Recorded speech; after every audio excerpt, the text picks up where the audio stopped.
Assalamualaikum warahmatullahi wabarakatuh.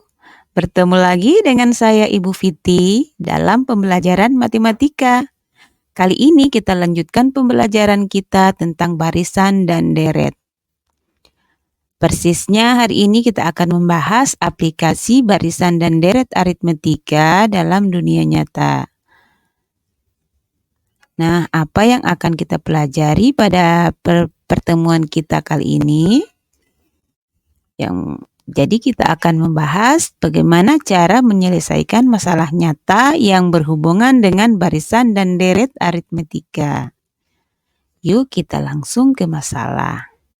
Misalkan masalahnya seperti ini. Hasil produksi pakaian seragam sekolah putih abu-abu yang dibuat oleh siswa-siswa SMK jurusan Tata Busana pada bulan pertama menghasilkan 80 setel. Setiap bulan berikutnya hasil produksi meningkat sebanyak 10 setel. Berapakah hasil produksi pada bulan kelima dan berapakah hasil produksi selama 6 bulan pertama? Oke, menurut Polia ada 4 langkah yang perlu kita lakukan dalam menyelesaikan soal. Yang pertama, memahami soal yang diberikan. Jadi memahami ini mencakup apakah kita mengetahui arti semua kata yang digunakan. Jika tidak, carilah di indeks, kamus, atau dimanapun untuk mengetahui arti kata tersebut.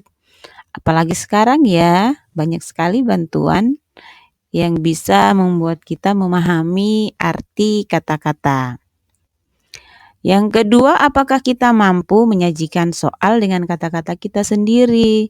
Jadi ketika kita memahami suatu bacaan, salah satu indikatornya adalah kita mampu membahasakan atau menyajikan masalah tersebut atau kata-kata tersebut dengan kata-kata kita sendiri. Berikutnya, apa yang ditanyakan? Jadi di soal biasa ada pertanyaan kan, jadi kita harus tahu apa yang ditanyakan dari soal tersebut. Kemudian, apakah ada kata-kata kunci yang perlu diperhatikan? Kata-kata kunci itu seperti jumlah, selisih, kali, bagi, atau kata-kata lain yang menunjukkan operasi matematika tertentu. Selanjutnya, apa yang diketahui? Jadi kita identifikasi semua informasi yang diberikan dalam soal. Kemudian gambarkan masalah. Jika memungkinkan, kita buat gambar atau diagram untuk membantu visualisasi masalah. Apakah informasi cukup untuk menyelesaikan soal? Jadi terkadang untuk menyelesaikan suatu soal kita butuh atau kita perlu mencari sesuatu yang berhubungan dengan soal tersebut. Yang kedua, menyusun strategi atau membuat rencana bagaimana cara menyelesaikan masalah tersebut. Jadi cara menyusun strategi ini dengan berpikir bahwa apakah kita pernah melihat soal serupa? Kemudian manakah rumus atau konsep yang relevan?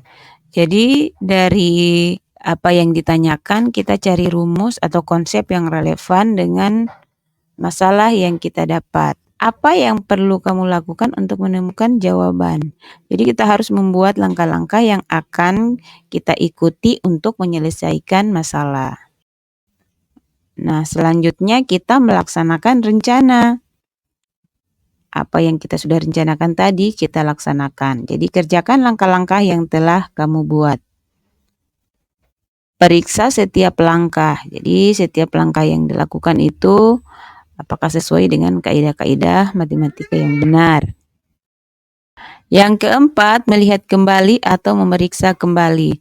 Setelah langkah-langkah sudah dilaksanakan sampai akhir, mesti kita memeriksa kembali. Apakah jawabanmu masuk akal? Jadi periksa kembali hasil yang sudah kita dapatkan, apakah jawabannya logis dan sesuai dengan konteks masalah.